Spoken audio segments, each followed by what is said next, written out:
नमस्कार दोस्तों, स्वागत है आपका हमारे YouTube चैनल सनातन श्रृंखला पर। आज एक बड़े अंतराल के बाद हम पुनः उपस्थित हुए हैं और उपस्थित होने का एकमात्र जो हेतु है वह है शारदीय नवरात्रि, जिन्हें आश्विन मास के शुक्ल पक्ष में हम लोग विधि पूर्वक इसको मनाते हैं, जिनका अनुसरण करते हैं। इस दौरान हम लोग शक्ति की उपासना करते हैं। शक्ति की उपासना धरातल पर रहने वाले प्रत्येक मनुष्य को करनी चाहिए।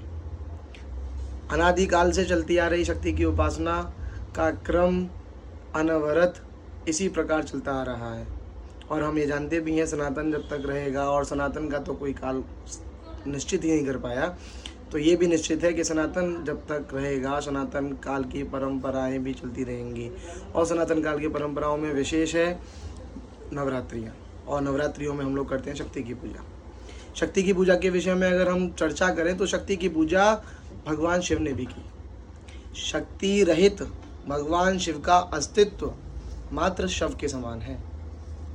इसलिए सदा शक्ति की आराधना हम लोगों को करते रहने चाहिए, और शक्ति की आराधना से ही हम लोग स्वयं को समर्थ बना पाते हैं, सामर्थ्यशाली बना पाते हैं, और उस शक्ति से युक्त होकर के हम सदा निस्वार्थ भाव से पर सेवा कर सकते हैं, पर कल्याण कर सकते हैं, आत्म कल्याण कर सकते हैं। शक्ति का मतलब ये नहीं कि शारीरिक शक्ति हो, शक्ति का मतलब मानसिक शक्ति। शक्ति का मतलब इतना सामर्थ्य कि जिनके पास साधन नहीं है, जिनके पास संसाधन नहीं है, जिनके पास कार्य करने की क्षमताएं नहीं हैं, उनकी भी आप सेवा कर सकें, उनकी भी आप सहायता कर सकें। यही वह काल है जिसे अबोध काल भी कहा जाता है। अबोध काल का मतलब जिस काल का पूर्व से ज्ञान नहीं था, अर्थात ये जो नवरात्रि आश्विन मास के शुक्ल पक्ष की प्रतिपदा से हम लोग मनाते हैं, ये नवरात्रि भगवान श्री राम ने जब रावण का वध किया तो नारद जी के कहने पर शक्ति की उपासना की, और उस शक्ति की उपासना केवल राम ने रावण के वध के लिए की। इसका मतलब भगवान राम को भी शक्ति की आवश्यकता थी, और उस शक्ति से विहित वह अपने आप को दुर्बल महसूस कर रहे थे। जब उन्होंने शक्ति की आराधना की, उस शक्ति की आराधना करने के बाद ही वह राम जी ने रावण का वध किया। इसीलिए हमको भी सदा चाहिए कि हम भी शक्ति की आराधना करें। नवरात्रि के इस पावन पर्व पर, नवरात्रि की इस पावन वेला में, आज से नवरात्रि प्रारंभ हो चुकी है। प्रतिपदा तिथि से नवमी तिथि पर्यंत यह काल चलेगा। ये पावन पवित्र पुण्य काल में यथासंभव शक्ति की आराधना हमें करनी चाहिए। शक्ति की उपासना, शक्ति की आराधना जितना हम करेंगे उतना ही हम स्वयं को शक्ति युक्त बना पाएंगे, और जब हम स्वयं को शक्ति युक्त बना पाएंगे तो निश्चित ही हम इस देश के लिए कुछ कर पाएंगे, अपने सनातन के लिए कुछ कर पाएंगे। और जब सनातन के हित में हम कुछ कर पाएंगे, देश हित में हम कुछ कर पाएंगे, तो निश्चित ही आत्म कल्याण भी होगा और सर्व कल्याण भी होगा।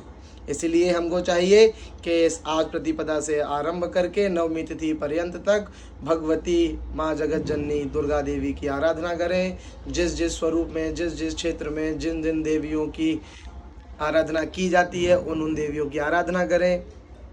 एको हम बहुत श्यामा, भगवती स्वयं कहती हैं, अहम आनंदानंदौ, अहम विज्ञाना विज्ञाने, अहम ब्रह्मा ब्रह्मणि वेतव्ये, अहम पंचभूतान्य पंचभूतानि, अहम अखिलम जगत वेदोहम वेदोहम, विद्याहम विद्याहम, अजाहम नजाहम। कहते हैं अजन्मा भी मैं हूँ और जन्मा भी मैं हूँ, वेद भी मैं हूँ, अवेद भी मैं हूँ, माया भी मैं हूँ, अमाया भी मैं ही हूँ, शास्त्र भी मैं हूँ, अशास्त्र भी मैं हूँ, जगत भी मैं हूँ और जगत को बनाने वाली भी मैं ही हूँ। इसीलिए हमें विविध विविध क्षेत्रों में उनकी मान्यताओं के अनुसार, उनकी पद्धतियों के अनुसार, उनके प्रचलन के अनुसार ये भेद नहीं करना चाहिए। विभिन्न प्रकार की संस्कृतियों में, विभिन्न प्रकार के क्षेत्रों में अनेकों प्रकार के लोगों के मतांतर होते हैं और वो अपने अपने मत के अनुसार ही अपने आराध्य की आराधना करते हैं। तो इस प्रकार का भेद हम लोगों को नहीं रखना चाहिए। जिस क्षेत्र में जिन देवताओं की, जिन देवियों की, जिस देवी के जिस स्वरूप की भी आराधना की जाती है, वह सभी लोग उसी स्वरूप की आराधना करें।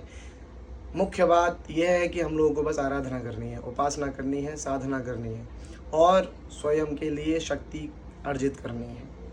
क्योंकि भगवान आद्य गुरु शंकराचार्य विरचित आनंद लहरी में भी ये कहा गया है, शिवा शक्ति युक्तो, शिव जो है वो शक्ति से युक्त हैं और भगवान शिव जब शक्ति से युक्त होते हैं तो इस संसार के प्रलय काल में सक्रियता से प्रलय लाते हैं।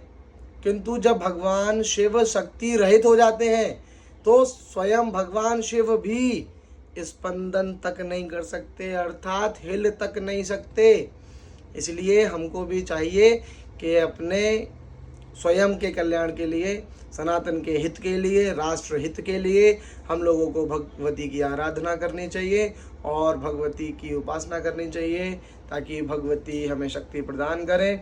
और उस शक्ति को जब प्रदान हमें करेंगी भगवती, तो निश्चित ही हम स्वयं शक्ति युक्त होंगे और शक्ति युक्त जन सदा सन्मार्ग की ओर चलते हैं, सत्पथ पर चलते हैं और सदा ही सत्कर्म में संलिप्त रहते हैं। इसलिए आप सभी से निवेदन, पुनः आप सब लोगों से एक निवेदन यही रहेगा कि आप सभी लोग इस आश्विन मास के शुक्ल पक्ष में जो नवरात्रि का पावन पर्व हम लोगों के समक्ष उपस्थित है और हम लोग सभी लोग करने में, आराधना करने में, भगवती की पूजन अर्चन विधि पूर्वक करने में अगर हम समर्थ हैं तो हम भगवती की विधि पूर्वक आराधना करें।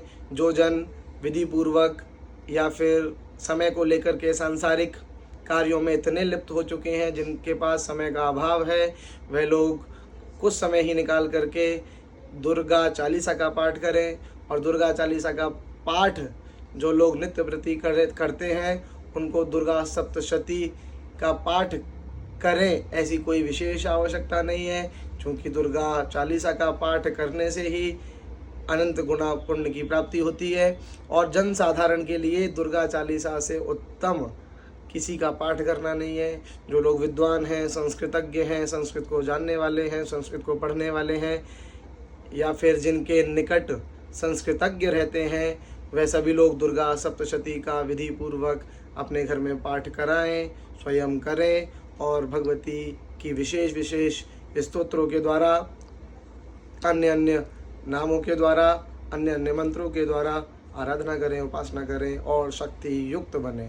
शक्ति युक्त हम जब बनेंगे तो हमारा भारत शक्ति युक्त बनेगा और भारत जब शक्ति युक्त बनेगा तो विश्व पटल पर भारत की एक अलग प्रकार का स्तर बनता चला जाएगा। और जब अलग प्रकार का स्तर बनेगा तो निश्चित ही हम जो विश्व गुरु का संकल्प लिए बैठे हैं उस संकल्प की पूर्ति होगी।